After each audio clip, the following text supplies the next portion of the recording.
Gravação iniciada, como essa aula aqui também vai para o YouTube, né? Então, peço que curtam, compartilhem, comentem, se inscrevam no canal, façam tudo aquilo que vocês já fazem em outros canais de outras pessoas, né? Não esqueçam de fazer isso conosco também, nós que estamos aqui nessa iniciativa de fornecer, né, um curso gratuito de teologia, aqueles que precisam, e aqueles que têm, né, gosto por teologia, e que não têm assim tanto tempo, nem têm tanta paciência para pegar tanto conteúdo em um curso de seminário que dura 4 anos, né? O nosso que deve durar por volta de 1 ano, isso porque a gente está estudando boa parte do que é essencial, né, no básico teológico, que torna qualquer conteúdo que seja estudado posteriormente mais fácil de entender. Então, na última aula, a gente já começou a falar sobre a questão, né, de Deus, né, doutrina de Deus. A gente deu a primeira parte. Agora a gente vai falar sobre a Trindade, sobre a criação e sobre a provisão divina, né? Na aula passada a gente já falou de outros aspectos de Deus em que a gente não poderia deixar de falar, o que não se tornou pouco prático, né? Porque não foi algo repetitivo. Geralmente as igrejas elas têm uma certa dificuldade em dar a doutrina de Deus, porque é uma doutrina que tem muito conteúdo para se dar e bastante coisa a ser abordado que não é tão fácil de assimilar, né? A questão disso é a Trindade, tanto que em algumas igrejas a Trindade ela tem uma doutrina específica, né? Que é a doutrina da Trindade, mas ela já faz parte também da doutrina de Deus, isso porque é tudo englobado. Quando a gente vai falar exatamente do Espírito Santo, a gente vai falar de pneumatologia, e com relação a Jesus Cristo, a gente vai falar literalmente da sua história como pessoa e sobre as suas obras. Então a gente utiliza o estudo da Trindade baseado justamente na doutrina de Deus. Por mais que exista, né, a doutrina separada, é tudo a mesma coisa. Então, continuando aqui, a gente vai ser bem sucinto, né, porque tem muita coisa que é pouco prático para vocês que estão começando a estudar teologia agora. Então, esse conteúdo que eu estou trazendo para vocês aqui é um compilado que eu consegui tirar o suprassumo, né, de 40 páginas de estudo que eu tive que fazer hoje. Então, o que eu trouxe aqui é justamente aquilo que vocês vão entender já de cara, e não é necessário que vocês estudem tanta coisa assim para que vocês entendam o mínimo que deve ser percebido sobre Trindade, criação e provisão divina. Então, iniciando aqui a nossa aula, né, nossa introdução, a doutrina de Deus é um dos pilares fundamentais da fé cristã, abrangendo sua natureza, atributos e ações. A compreensão correta sobre Deus influencia nossa adoração, nossa fé e nosso relacionamento com Ele. A doutrina da Trindade, a criação e a provisão divina são aspectos essenciais do entendimento cristão de Deus. O objetivo dessa aula é explorar exaustivamente essas verdades e fornecer um embasamento sólido para o entendimento da identidade divina, conforme as reveladas nas Escrituras. Agora, começando a falar um bocado da Trindade, né? Um só Deus em três pessoas. Por mais que isso seja um bocado difícil de perceber à primeira vista, né? Eu sei que é complicado a gente falar que Deus é um só, onde ele tem três faces, né? Onde ele tem três revelações e onde ele se mostra como três personalidades, né? Onde cada um possui, né, a sua personificação, possui a sua vontade, possui o seu entendimento, e assim cada um deles se distingue, né, no seu comportamento. No entanto, fazem parte do mesmo ser, né? O que a gente já falou em outras aulas, principalmente as primeiras, foi falando justamente sobre a questão de Deus ser um ser de quarta dimensão. Eu sei que eu não preciso ser exaustivo nesse conceito, porque já foi abordado em outras aulas, e na anterior a gente já falou sobre isso também um bocado, mas o que a gente precisa entender é que ele, mesmo sendo três essências, por assim dizer, eles não se separam, né? Não se misturam, é como se fosse um time, né, por assim dizer. Por mais que seja cada um com a sua responsabilidade, não deixam de interagir num só propósito e agindo de uma só maneira, né? Os três juntos fazendo parte do mesmo bloco.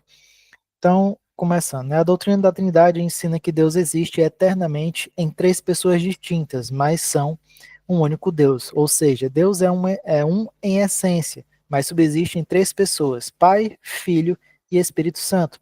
Essa doutrina não implica a existência de três deuses, como ensina, por exemplo, o triteísmo, né, que é uma vertente teológica que nasceu junto com algumas explicações mal feitas, né, na, na igreja primitiva. O que eu chamo de igreja primitiva não é bem a igreja dos apóstolos, e sim a igreja que foi se levantando com o passar dos séculos, junto com a história da igreja católica romana. Então, se levantaram algumas doutrinas, como essa do triteísmo, que acreditavam que não era um só Deus, mas sim três, né? Por isso que chamaram de trindade. Porque quando a gente fala de trindade, a gente está dizendo que são três divindades e não é correto, né, falar de Deus dessa forma. O que, na verdade, pode-se dizer que Deus é uma triunidade. Então, essa forma, essa expressão também é uma das coisas a se lembrar, né, por assim dizer. Continuando. Nem sugere que Deus simplesmente se manifesta de formas diferentes em tempos distintos, como diz a doutrina do modalismo, né, que também foi uma doutrina de falta de interpretação exata sobre a questão da trindade, ou da triunidade. Ao contrário, cada uma das três é plenamente Deus e compartilha dos mesmos atributos divinos. Por que é tão complicado a gente falar sobre Pai, Filho e Espírito Santo funcionando como um só? É justamente porque eles possuem essa faceta. Deus ele se revelou a nós dessa forma. Ele disse que ele era Pai, que o Jesus era o Filho e que depois viria o Espírito Santo. Então, o nosso entendimento, revelado por Deus, ele se revelou dessa maneira. Ele como Pai, Jesus como Filho e depois vindo o Espírito Santo.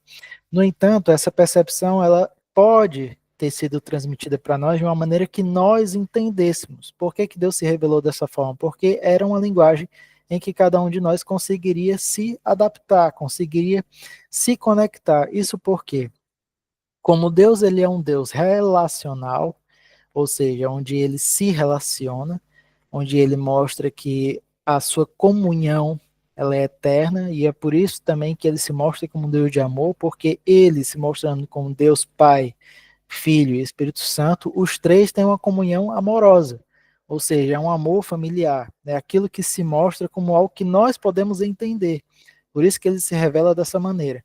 No entanto, a verdade sobre Deus, Jesus e o Espírito Santo pode ser uma coisa muito mais profunda em que nós não perceberíamos se não fosse por essa revelação que o próprio Deus se deu para nós, né? Onde ele se mostra como Pai, como Filho e como Espírito Santo. Isso para que a nossa percepção humana consiga entender a sua relação e consiga entender justamente como nós nos relacionamos com ele, né?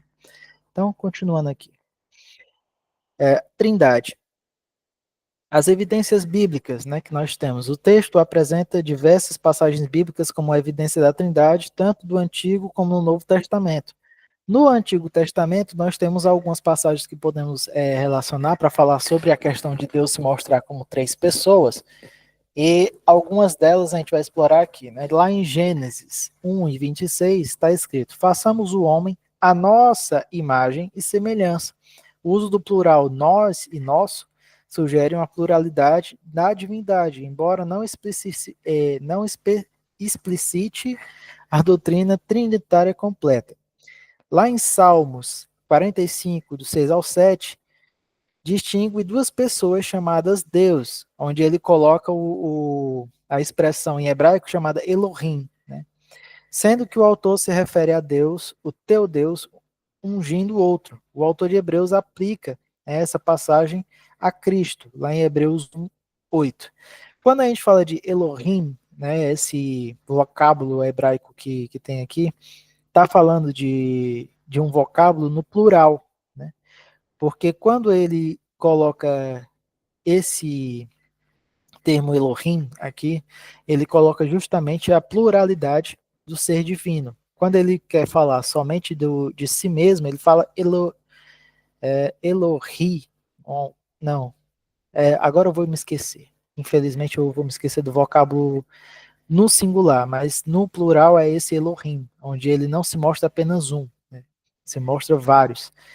E quando a gente diz vários, a gente não está dizendo que são vários deuses, mas sim como se apresenta mais de um, né? Lá em Hebreus também, Hebreus 1 e 8, ele vai falar sobre essa questão de esse termo se aplicar também a Cristo, né? Lá em Salmo 110 e 1, Davi diz: Assim diz o Senhor ao meu Senhor, assenta-te à minha direita. Jesus usa essa passagem para mostrar que Davi reconhecia uma pluralidade em Deus. Lá em Mateus 22, 41 e 46, é onde ele vai falar sobre isso. Continuando aqui no Antigo Testamento, a gente tem também, aliás, passando para o Novo Testamento já, a gente tem aqui Mateus 3, 16 e 17, onde vai falar do batismo de Jesus. As três pessoas da Trindade estão presentes e atuantes. O Pai fala do céu, o Filho é batizado e o Espírito Santo desce como uma pomba. Uma coisa bem interessante que a gente tem que lembrar é sobre a questão da simbologia do batismo até para nós mesmos. Porque tem muita gente que esquece que o batismo, né, nas águas, ele tem um significado muito pleno para cada um de nós, principalmente como cristãos, quando nós aceitamos o Evangelho, porque quando nós descemos as águas, primeiro que as águas têm a simbologia de quando nós imergimos, né, na água, a água leva, né, os nossos pecados e nos lava, transforma-nos em uma nova criação, e assim nós nascemos outra vez. Mas, quando nós somos batizados nas águas, nós somos batizados em nome do Pai, em nome do Filho e do Espírito Santo, como diz a própria Bíblia. O próprio Jesus ele pediu para que os seus discípulos batizassem em nome do Pai, do Filho e do Espírito Santo. Mas isso significa dizer que nós agora, depois que descemos as águas, também fazemos parte da unidade em Deus. Ou seja, da mesma maneira que Jesus, quando desceu as águas e se tornou um com o Pai e com o Espírito Santo, naquele momento ali, onde a manifestação foi é, é, explicitamente material, ele agora nos faz entender que quando nós descemos as águas, aquela mesma materialização acontece mesmo que espiritualmente, né? Porque nós nos tornamos agora um com o Pai, com o Filho e com o Espírito Santo, não deixando mais de ser uma peça fora, né, da unidade divina, e sim fazendo-se a mesma essência de Cristo, né, na nossa dimensão material, e assim fazendo com que nós sejamos os reais embaixadores, né, do Evangelho, sendo embaixadores de Cristo. Né? Nessa forma, nós nos tornamos essa presença de Cristo material, e através da presença do Espírito Santo, a autoridade de Cristo se reveste em nós. E é por essa razão que nós recebemos o Espírito Santo de maneira a nos entregar certos dons, né? Seja o dom para curar, seja para expulsar demônios, nós só conseguimos fazer essas coisas de acordo com a presença do Espírito Santo, não com a nossa vontade, não com o nosso entendimento e não com a nossa presença. Nós não somos nada diante do mundo espiritual para ter essa autoridade toda. Né? Quem tem essa autoridade é o próprio Jesus, onde ele, depois de ressuscitado, ele vai dizer até para os discípulos que ele agora tem autoridade sobre o céu e sobre a terra, e essa autoridade foi imposta pelo próprio Pai. Quando ele sobe, né, para os céus outra vez, antes de subir, ele diz que essa autoridade será entregue a cada um dos seus discípulos. E eles deveriam pregar o evangelho a toda criatura e fazer com que essas pessoas, né, esses novos discípulos, fossem batizados em nome do Pai, do Filho e do Espírito Santo, para que assim essa autoridade se proliferasse. Lá em Mateus 28, 19, onde vai falar da grande comissão, Jesus ordena o batismo em nome do Pai, do Filho e do Espírito Santo, colocando as três pessoas em pé de igualdade. Lá em João 1 e 4, né, aliás, capítulo 1, versículo 1 a versículo 4, diz o seguinte: no princípio era o Verbo estava com Deus, o Verbo era Deus, afirma a plenividade de Cristo. Uma coisa que a gente precisa entender, quando o próprio João ele vai falar aqui sobre a questão de Cristo ser o Verbo, né, no vocábulo logos, né, que é o que está disposto, né, no Novo Testamento, nós sabemos que o Novo Testamento ele foi todo traduzido do grego, né, então a palavra que vai aparecer aqui é justamente a palavra logos. Quando ele fala aqui que no princípio era o Verbo, e o Verbo estava com Deus, e o Verbo era Deus, a gente vai lembrar justamente do que foi que aconteceu para que fosse criada todas as coisas, né? O próprio Deus, ele vai dizer, e disse Deus, haja luz, e luz se fez. Ele disse, né, ou seja, houve a intenção de fala, a palavra que saiu da boca de Deus fez com que existisse todas as coisas. Lá no livro de Hebreus, vai dizer que todas as coisas só existem por meio de Cristo. Lá em Timóteo também vai falar em uma certa parte sobre essa questão. Mas quando o próprio apóstolo João vai falar justamente dessa parte, né, do princípio era o verbo e o verbo estava com Deus, ele era justamente a palavra. Ou seja, Jesus é a personificação da autoridade divina, onde ele mostra a sua superioridade e mostra-se em eternidade, como a gente falou até da aula passada sobre um dos atributos incomunicáveis de Deus, onde na eternidade ele demonstra ser superior e soberano sobre todas as coisas e até sobre o tempo. Né? E isso mostra que, a partir do momento em que ele também sela, né, a sentença do homem, da mulher e da serpente, ele mostra com que a sua palavra se torne verdade, né, personificando na imagem de Cristo, a partir do momento em que Cristo surge, né, na humanidade, é a personificação da autoridade divina, fazendo assim com que ele seja realmente a a literalidade, né, do ser divino, onde ele se relaciona conosco através da imagem do Filho. Por isso que ele era o Verbo. Continuando aqui, agora a gente vai falar sobre a distinção entre as pessoas. Né? O Pai, o Filho e o Espírito Santo são pessoas distintas, mas unidas. O Pai não é o Filho não é o Espírito Santo, e o Espírito Santo não é o Pai. Eles se distinguem em vários versículos, como em João 14, 26, que diz o seguinte: Mas o Consolador, o Espírito Santo, a quem o Pai enviará em meu nome, vos ensinará todas as coisas. O que a gente já comentou até em outras aulas é que a questão da doutrina da Trindade, ela é fácil de entender em um certo conceito quando a gente fala o seguinte: Deus, ele é o Deus poderoso que cria todas as coisas e é a personificação da onipotência. Jesus, ele é a personificação da autoridade divina e ele é a personificação da vontade de Deus. Como ele era o verbo e como ele estava com Deus, e ele é a personificação do próprio conhecimento divino, porque enquanto ele está entre nós, ele traz justamente o conhecimento de Deus. Então ele é a personificação da onisciência. E o, quando Jesus ele sobe, né, para os céus e já não fica entre nós, ele diz que vai deixar o Consolador e que ele estará conosco em todos os lugares que nós iremos. Nós sabemos que Jesus, na personificação material, ele não é capaz de se dividir em milhares de pedaços dele mesmo para estar com todos nós. No entanto, o Espírito Santo, sendo o Espírito, ele se personifica em cada um de nós. Então é dessa maneira que ele fica conosco para onde quer que nós para onde quer que nós vamos. Então ele é a personificação da onipresença. Dessa forma, a gente consegue perceber um bocado como é que cada um se relaciona com a criação e como cada um personifica a sua intenção junto à criação, né? Ou seja, Deus, como Pai Todo-Poderoso, personificação da onipotência, ele é o regente do universo. Ele faz com que tudo permaneça na sua sintonia fina, né, e faz com que tudo aconteça de acordo com o beneplácito da sua vontade, como diz a própria Bíblia.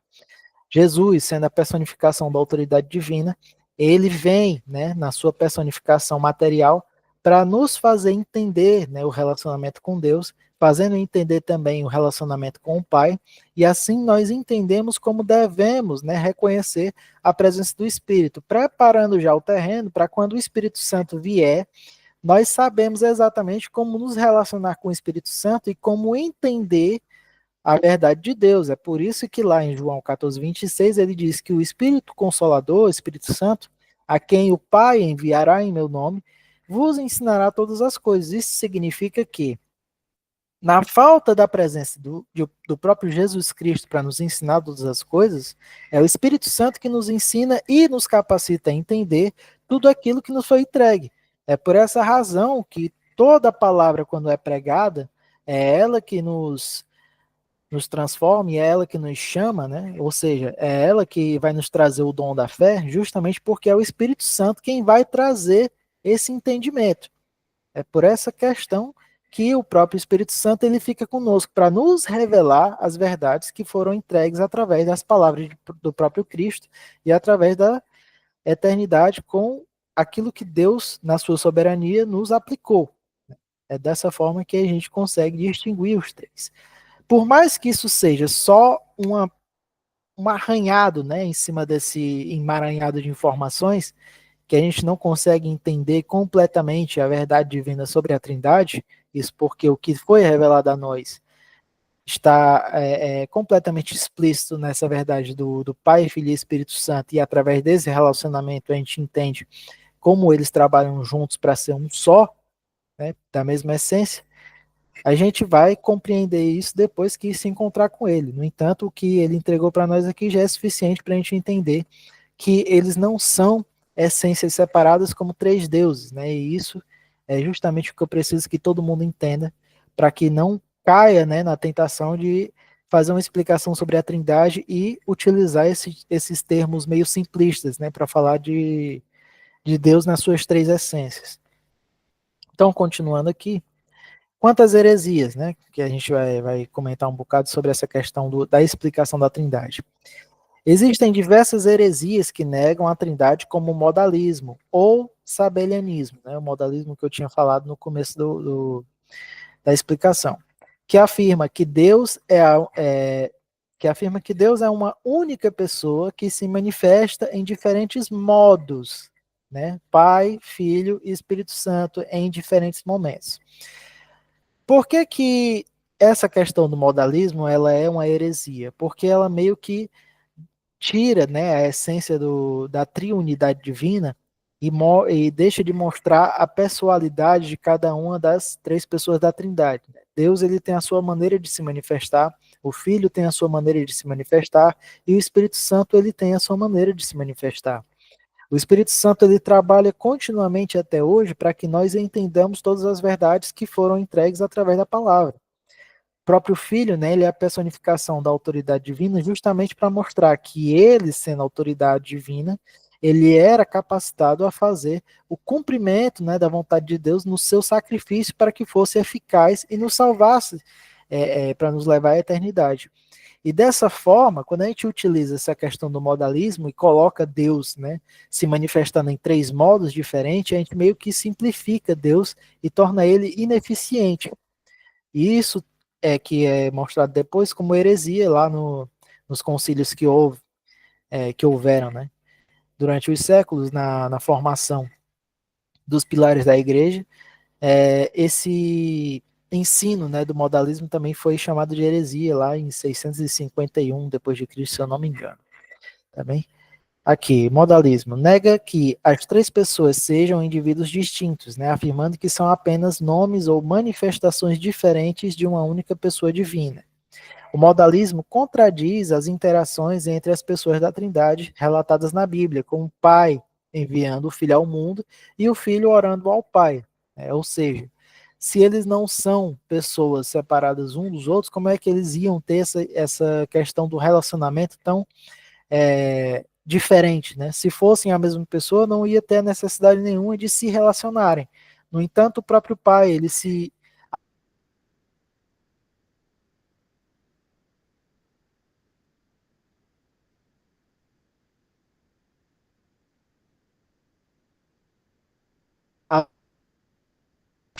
acho que aqui a minha câmera deu uma lagada. Pronto, voltou. E, como que eu estava dizendo, e o filho, ele se relaciona com o pai na questão da oração e no ensino, né? Onde ele mostra também que a questão dos milagres que ele efetuou, ele efetuou todos de acordo com a vontade do pai. Né? Se fosse o mesmo Deus se manifestando de outras maneiras, ele não precisaria falar esse tipo de coisa. E como nós sabemos que Deus não é homem para que minta, né? Ele não iria mentir na sua apresentação dessa forma. Seguindo aqui o nosso slide. Agora a gente vai falar sobre a questão das analogias imperfeitas. Isso é para vocês reterem essa informação também, para que não utilizem esse tipo de informação quando falarem da Trindade.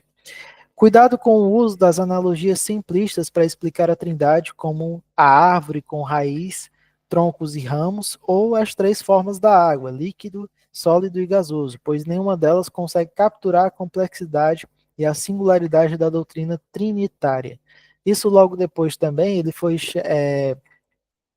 tratado como heresia, tá? Essas formas de explicar a Trindade, com o passar dos anos, foi tratado como heresia nos outros concílios. Então, a gente tenta evitar justamente essa questão da análise da água, né, no seu estado sólido, líquido e gasoso, e também a questão da árvore com raiz, tronco e ramos, isso não tem muito a ver com o que realmente significa a Trindade.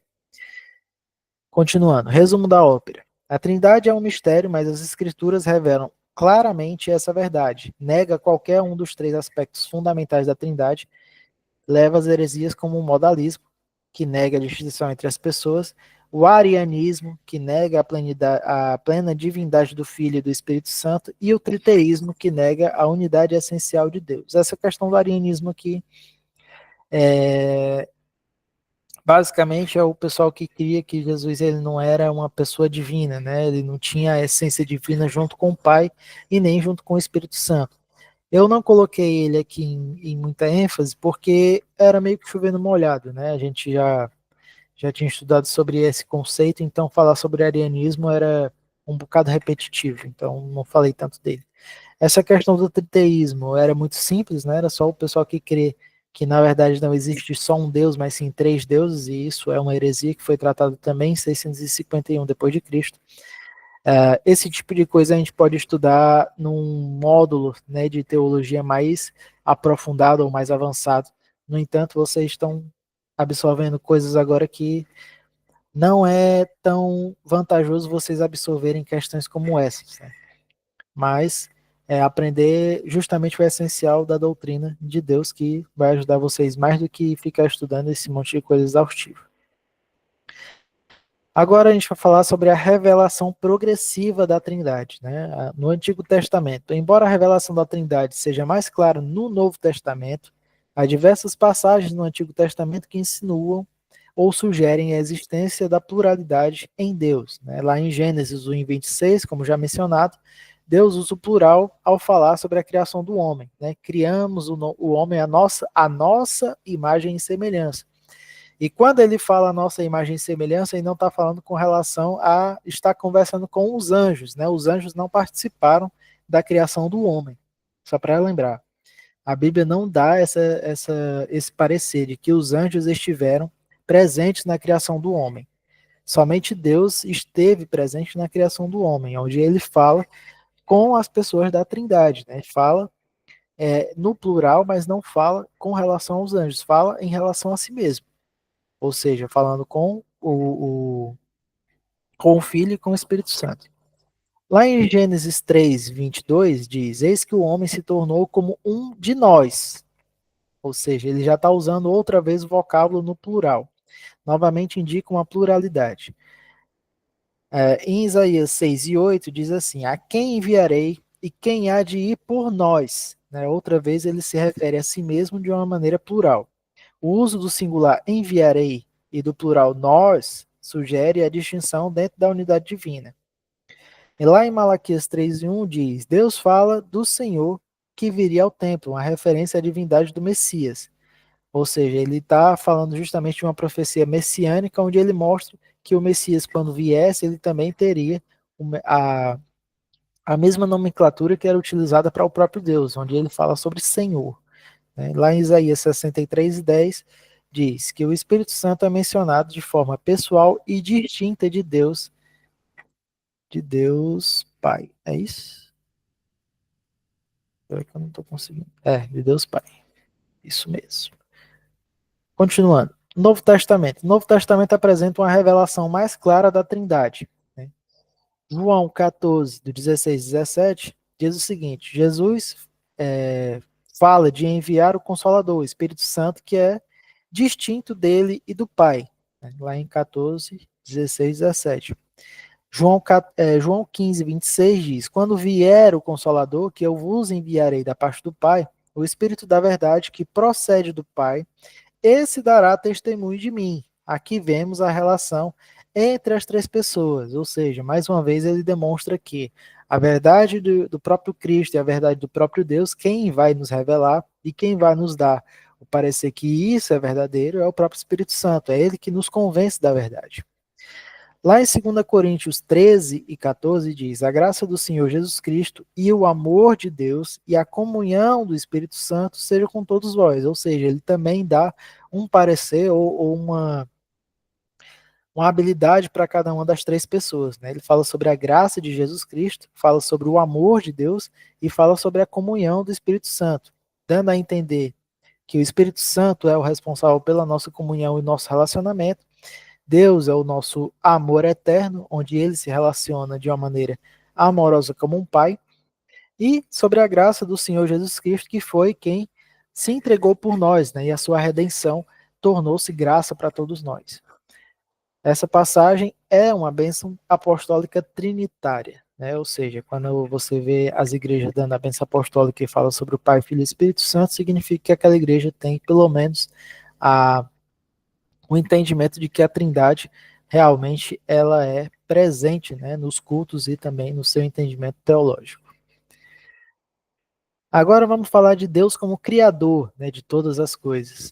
Deus é criador de tudo que existe, tanto o universo material quanto o reino espiritual. A Bíblia revela que todas as três pessoas da Trindade estiveram ativamente envolvidas na criação.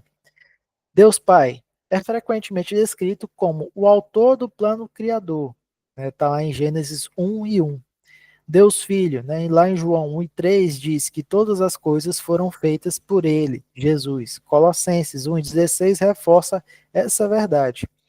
Ou seja, é como eu estava dizendo antes. Quando Deus ele fala, né, quando ele revela a sua vontade de criar o homem ou de criar a terra, ele diz: haja luz, e luz se fez.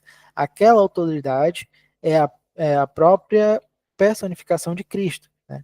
Onde ele se revela a nós, ali ele é a revelação material da autoridade divina. Então, é dessa forma que a gente entende que todas as coisas foram feitas por ele. E Deus, Espírito Santo, lá em Gênesis 1 e 2, fala que o Espírito de Deus pairava sobre a face das águas, mostrando a sua participação ativa na criação. Mostrando assim que a gente entende que o Espírito de Deus ele tem a sua manifestação relacional nesse quesito, né, de se relacionar com a matéria, relacionar com a criação, relacionar com a criatura, se tornar íntima dele. É por essa razão que ele pairava sobre a face das águas. Criador do universo, né? Criação ex nihilo, né? Deus criou o universo do nada. Esse termo ex nihilo, ele é justamente um termo em latim que justifica a questão do criar a partir do nada. Né? Ele utiliza essa expressão do latim. Lá em Romanos 4,17 diz: chama as coisas que não são como se fossem. Isso implica que Deus criou algo a partir do nada com um propósito, ou seja, não é possível que nada, né, consiga criar alguma coisa. Né? No entanto, sobre a influência, né, desse Deus, ele demonstra, né, a sua capacidade, a sua soberania sobre todas as coisas, mostrando que a partir do nada ele conseguiu criar alguma coisa, a partir do ex nihilo. Né? Por isso que ele é a criação. A abrangência da criação. A criação de Deus inclui os céus, a terra e os anjos e os outros seres celestiais, bem como Adão e Eva, criados de forma especial e pessoal. Está lá em Gênesis 2 e 7 e também nos versículos 21 e 22. Nós sabemos que a criação de Adão e Eva são bem peculiares, justamente porque Adão, quando foi criado do pó da terra. Né? E foi soprado o Espírito para as narinas de Adão. E a partir da costela de Adão é que foi criada Eva. Né? A partir da costela que saiu de Adão, enquanto ele estava em seu sono, né? Ela foi criada a partir daquele pedaço, né, do homem. E é dessa maneira que a criação do homem para o homem e a mulher foi mais especial do que para nós, que é todos nós nascemos de uma mulher, né? Ou seja, todos nós temos uma mãe e um pai. Então, essa forma de criação é diferente da criação de Adão e Eva, que tinham justamente só Deus como criador, né? Não tinham pai nem mãe, mas tinham a Deus para chamar de pai. Propósito da criação, né? Toda criação tem o propósito de glorificar a Deus. Lá em Isaías 43:7 diz: Tenho criado para a minha glória. Ou seja, Deus ele tem a intenção de nos criar justamente para que a glória dele fosse exaltada, né? Nós somos a personificação dessa glória a Deus, né? Mostrando assim que nós fomos criados para o adorar, né? Para reconhecer essa bondade, essa eternidade, essa soberania que ele tem sobre todos nós. Agora falando sobre a distinção entre criação e panteísmo e dualismo, né? Isso aqui a gente já falou até nas nossas primeiras aulas também, então a gente não vai chovendo molhado de novo, né? Eu vou usar muito essa expressão porque ela é muito prática em dizer que a gente não vai ter que estudar de novo sobre certas coisas que a gente já falou em outras aulas. Há duas visões seculares que se distinguem da visão bíblica da criação, vindas de outras concepções filosóficas, como o panteísmo, que identifica Deus como universo, e o dualismo, que postula a coexistência eterna de Deus e da matéria. Como a gente já falou até naquelas aulas sobre a questão de apologética, essas visões filosóficas aqui, elas falam sobre, como o panteísmo já diz tudo, né? O sufixo pan significa tudo e teísmo significa Deus, né? Então ele acredita que é uma concepção de que tudo é Deus e ele se identifica no universo, né? Ou seja, ele não tem mais o relacionamento como tem, né, o Deus da Bíblia, mas sim que ele se manifesta em tudo, em todas as coisas, e tudo aquilo se relaciona conosco, nos tornando também uma parte coparticipativa da existência de Deus, né? E isso é uma heresia. E o dualismo que postula a coexistência eterna de Deus e da matéria. Isso torna, né, a matéria um Deus também, né? Onde mostra que a essência divina, quando se misturou com a matéria, também se misturou a nós, nos tornando também um póstulo também desse Deus. Então, também é uma heresia. Então, quando vocês escutarem qualquer tipo de informação como uma dessas aqui, vocês já vão saber que se trata de panteísmo ou de dualismo. Falando sobre evolução, é possível reconhecer a definição darwiniana sobre microevolução, pequenas mudanças dentro de uma espécie. Mas a macroevolução, a transformação de uma espécie em outra, é bastante questionável, pois a probabilidade estatística da evolução aleatória e suas implicações para a moralidade são bastante controversas. Eu não vou entrar muito na questão da evolução aqui, porque é uma discussão muito grande, né? E é bom que a gente tenha uma aula dedicada, né, para isso, porque há coisas que a gente precisa estudar de maneira muito isolada, né, para que a gente consiga entender bastante o conceito. Então, isso aqui já faz parte de um estudo mais aprofundado de apologética, né? Mas a questão sobre a definição darwiniana sobre microevolução é justamente falando sobre a mudança que certas espécies tiveram, né, com o passar do tempo, onde com a mudança do habitat natural ou de clima, isso foi mudando certas espécies, fazendo com que elas transformassem, né, a sua forma de uma maneira mais adaptativa, ou seja, a forma como as espécies foram se adaptando, isso torna a microevolução alguma coisa que a gente pode entender que realmente existiu. Isso também não tira, né, a vantagem que o criacionismo tem sobre o evolucionismo. Mas a macroevolução, ou seja, a seleção natural, onde as espécies vão tomando proporções muito estranhas com relação à sua evolução, isso aí é um bocado esquisito, porque se fosse verdade o que está descrito nesse conceito da macroevolução, ou seja, da evolução das espécies de uma maneira muito elevada, a questão do macaco e do homem também seria uma coisa que a gente ainda veria hoje, né? E, no entanto, a gente é, não tem mais nenhuma demonstração de que o macaco tem, né, evoluído para o homem, né? No entanto, os evolucionistas falam que se tratava de outra espécie de primata, né? E que isso não era bem o que a gente deveria entender. No entanto, isso fica para outro dia. Enfim, continuando aqui. A criação não foi apenas um evento passado, mas Deus continua sustentando o universo. Colossenses 1,17 diz que Ele é antes de todas as coisas e todas as coisas subsistem por Ele. Né? Ou seja, através da vontade divina e através da autoridade divina, nós nos relacionamos com Ele, porque através dessa vontade divina foi que todas as coisas vieram a existir. Continuando. Agora falando sobre a provisão divina, né? Sustento e governo do universo. A providência de Deus é o seu envolvimento constante em todas as coisas criadas para mantê-las em existência, cooperar com elas em cada ação e direcioná-las para cumprir os seus propósitos. Deus não apenas criou o universo, mas continua sustentando e provendo para a sua criação. A Bíblia revela diversas formas pelas quais Deus provê. Uma delas é a provisão material, como está descrito em Mateus 6, 26 a 30, que nos ensina que Deus cuida das aves do céu e dos lírios do campo e cuidará de nós também. Né? Ou seja, Deus não deixa de cuidar de nós, já que Ele se lembra de cuidar dos passarinhos e cuida até dos lírios do campo, que dirá a nós que somos a perfeição, né, da criação divina, como Ele mesmo cita na criação do homem, que Ele diz que aquilo era muito bom. Então, ele não deixaria de cuidar de nós em nenhum aspecto. Né? Então, é por isso também que a gente não pode exercitar a questão da ansiedade, já que Deus ele nos ama de uma maneira que cuidará de nós e não deixará que nos falte nada. Também fala sobre a provisão espiritual. Lá em Filipenses 4:19 diz: O meu Deus suprirá todas as vossas necessidades segundo a sua riqueza na glória em Cristo Jesus. Ou seja, todas as nossas necessidades, até as espirituais, serão supridas justamente por causa de Cristo.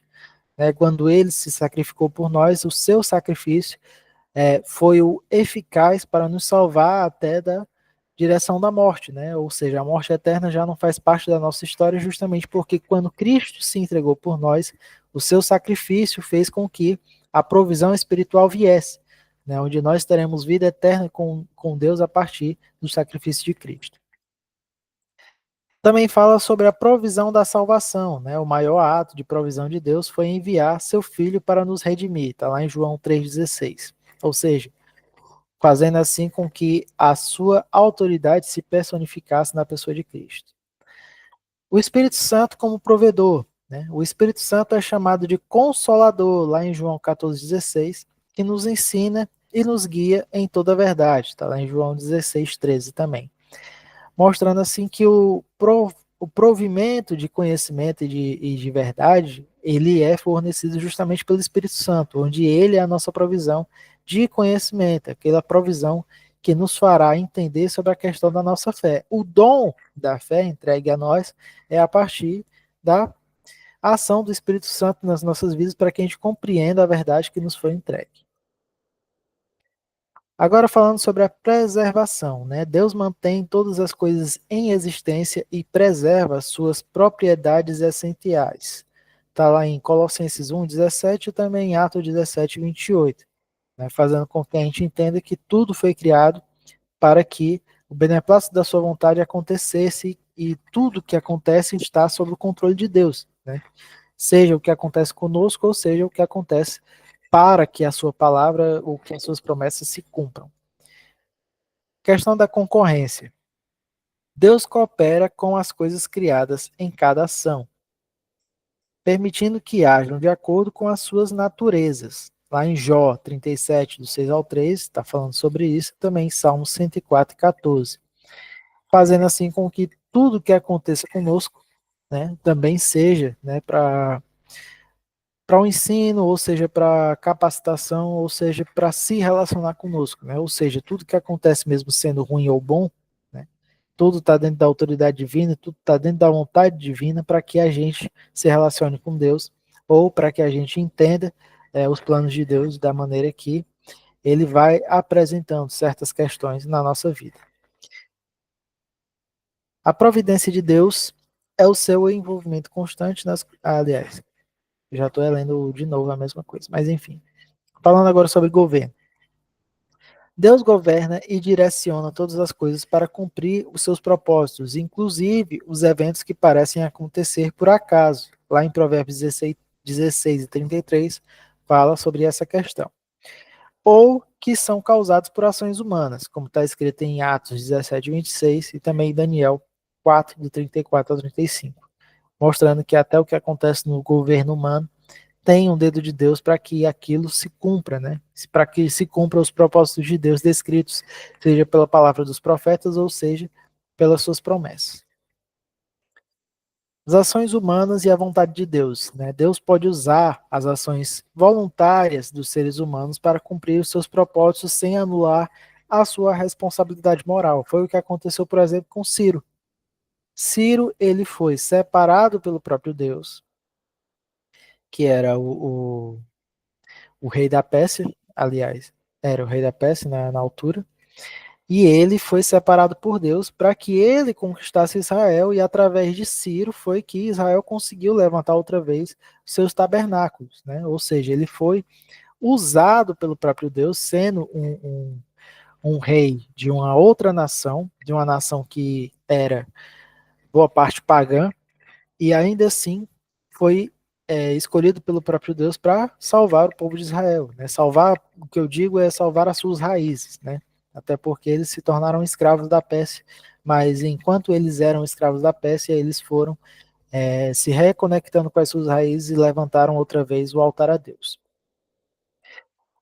Mas isso não tira, né, a responsabilidade moral do que aconteceu, né, naquela situação, mas é só para mostrar que até mesmo a vontade dos homens foi influenciada pelo próprio Deus. O próprio Faraó, por exemplo, o próprio Faraó ele foi endurecido de coração pelo próprio Deus. Então, a vontade humana e a vontade de Deus só se relacionam dessa maneira, onde a própria vontade humana também está relacionada com aquilo que Deus preparou para cada um dos seus filhos ou cada uma das pessoas que estão debaixo da sua vontade e do seu plano. Né? Para que aquilo aconteça, certas ações elas são influenciadas até pelo próprio Deus para que aconteça da maneira que deve acontecer. Lá em Isaías 45:7 diz: Eu formo a luz e crio as trevas, eu faço a paz e crio o mal. Eu, o Senhor, faço todas as coisas. Isso só mostra que a soberania de Deus está sobre todas as coisas, até sobre a questão do mal.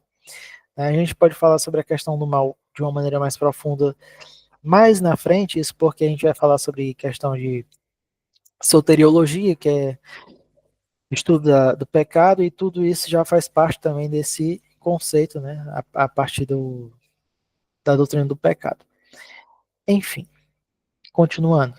Problema do mal. O mal se encaixa na providência de Deus. Deus pode usar o mal para os seus propósitos e para o bem daqueles que o amam. Isso está lá em Romanos 8:28. Mas que ele não é o autor do mal e não deve ser culpado por ele. Está lá em Tiago 1, do 13 ao 14. Realmente Deus, ele é o criador do mal, só que ele não é o responsável por tornar o mal real. O mal ele se tornou real através de nós, do homem, né?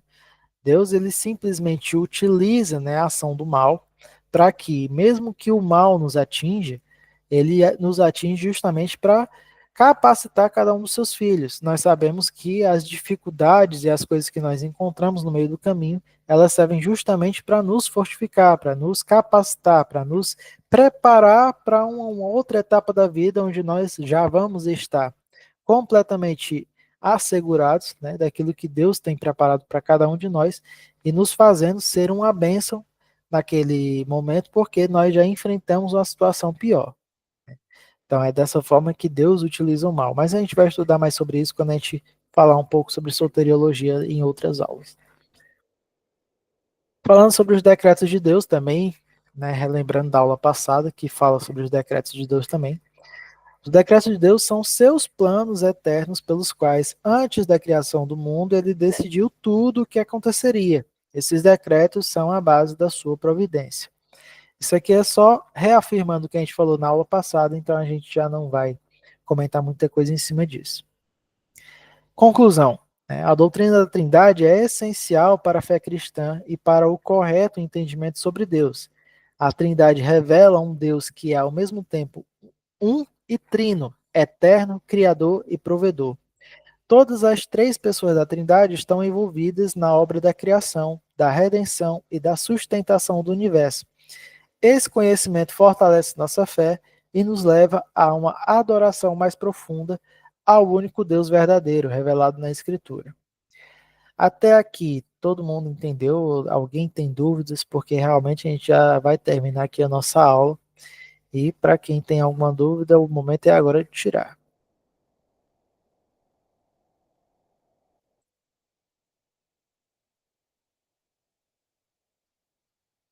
Ok? Alguém? Pelo jeito, não. Bom, já que ninguém tem dúvidas, né? Depois também pode assistir a aula de novo no YouTube, qualquer coisa. É só rebobinar, né? Ver de novo o vídeo e entender os conceitos. Qualquer coisa existe lá a caixinha de comentários, você pode comentar e eu respondo assim que possível. Né? Então a gente já faz a conclusão da nossa aula por aqui. Né? Obrigado por virem e até a próxima aula. Espero vê-los todos aqui. Ok? Tenha uma boa noite. Paz, irmão. Boa noite. Graça e paz, boa noite a todos. Paz, boa noite.